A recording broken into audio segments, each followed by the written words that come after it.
Olá pessoal, graça e paz, mais uma vez passando por aqui para falarmos de homilética, a arte de elaborar sermões e pregar. Hoje nós queremos dar uma pequena pincelada sobre o tema o sermão. Sermão significa discurso religioso, ato de falar ao povo, falar com clareza, falar com firmeza, falar sem gaguejar. E para isso é preciso que você faça um estudo sistemático da palavra de Deus, além de elaborar um esqueleto do seu sermão. O sermão é dividido em 3 características. O primeiro tipo de sermão é o sermão temático. Todo sermão temático, ele deve girar em torno do tema, desde a introdução, do comentário até a sua conclusão. Se o tema do seu sermão é o amor, você deve começar falando do amor, continuar falando de amor e concluir falando de amor. O que não pode é um sermão temático você fazer dele uma salada mista, encaixando vários outros assuntos e tirando aí o foco do tema principal, amor. Por outro lado, nós temos o sermão textual. É aquele sermão que você deve utilizar de 1 a 2, 3 versículos da Bíblia, ou quem sabe até mesmo 4, 5 versículos no máximo. Mas todo sermão deve ser extraído desse texto. Você vai utilizar um único texto, onde você vai criar subtextos, subtítulos dentro desse texto para explanar ao povo. E por fim, o sermão expositivo. Esse já se torna um pouco mais difícil, porque você precisa explicar uma passagem bíblica, não é? Uma história bíblica ou uma parábola bíblica.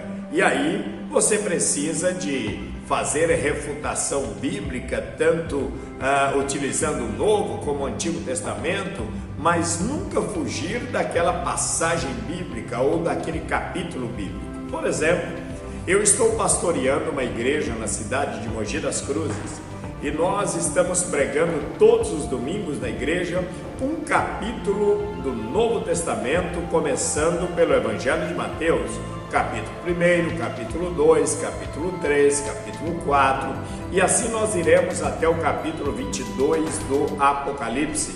Cada domingo explicamos um capítulo. Não fugimos dali.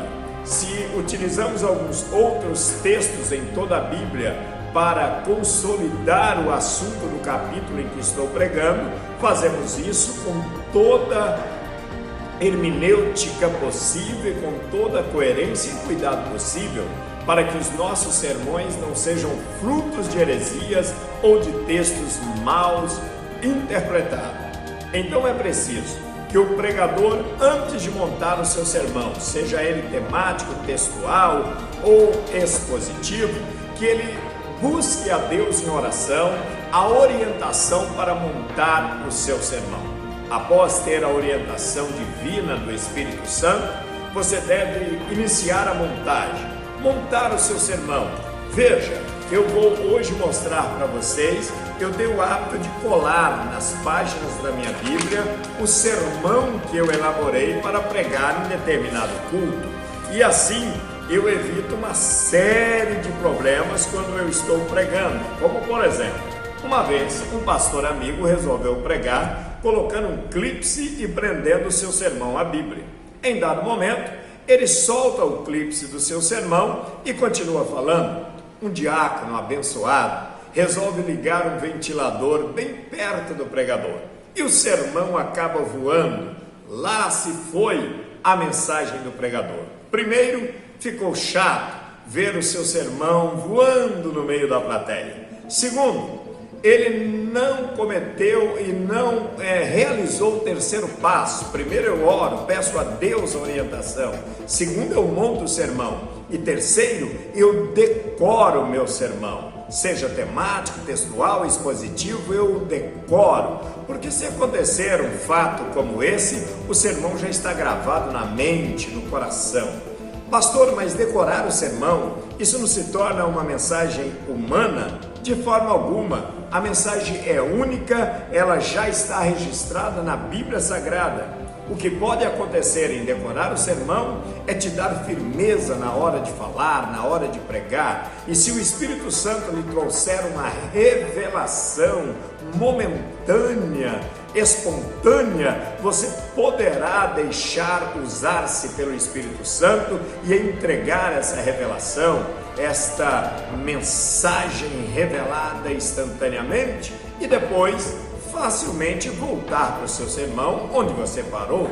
Caso não conheça, com certeza você vai se perder e não conseguirá mais voltar para o seu sermão.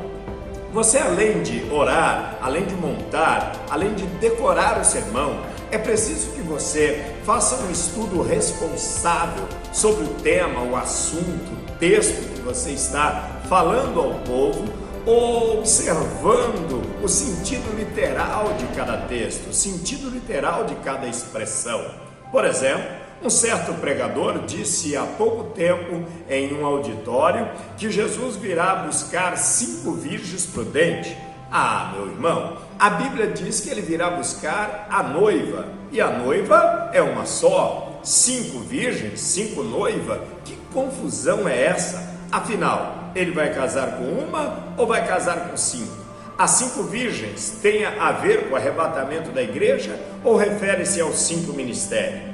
Afinal, o que significa as 5 virgens na igreja ou da igreja? Veja, são temas importantíssimos para ser tratados.